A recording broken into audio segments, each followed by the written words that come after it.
продолжение.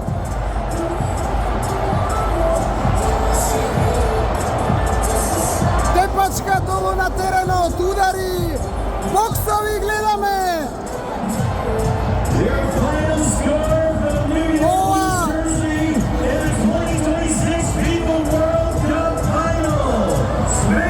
Ова е срам за светскиот фудбал.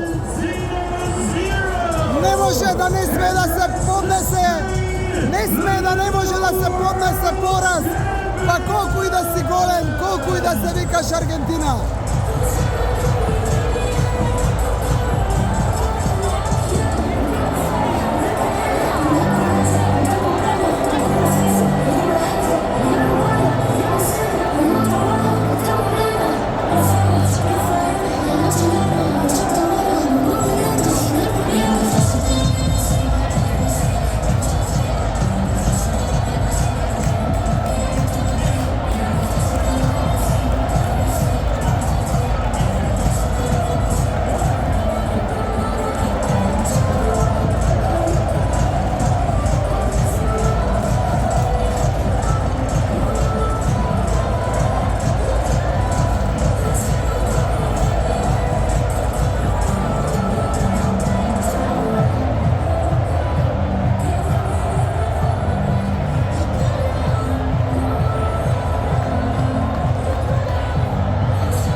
После овој надпревар, после овие немили сцени на крајот.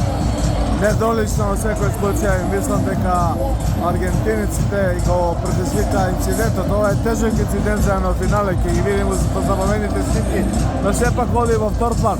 Оно што барем според мене е во прв план, да имаш само 2 удари на гол и тоа непрецизни за 120 минути. Не личи на Аргентина и на такви фудбалски имени и такви фудбалски мајстори предводени од Меси. Не знам што се случи, не ја знам тактиката на Скалони, зошто така изигра. По двата удара, кои ги брои статистиката, беа испратени во второто продолжение. Значи во последните 15 минути од играта. Претходно Аргентина немаше удар на гол. Од другата страна Шпанија имаше 16 удари на гол, 12 во рамки на гол.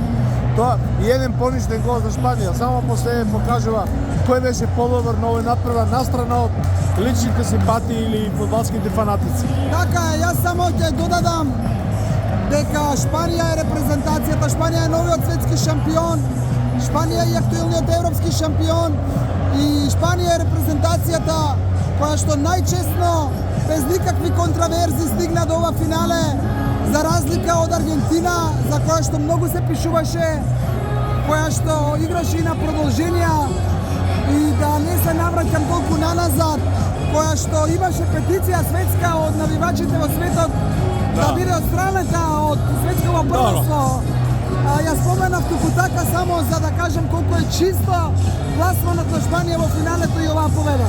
Ти го потврди тоа што ја го изнесов и само едни бројки, ударите на голот, да не зборам за посетот на топката и за чудесните одбрани на Емилијано Мартинес кој новој надпревар да вистина правеше чудо.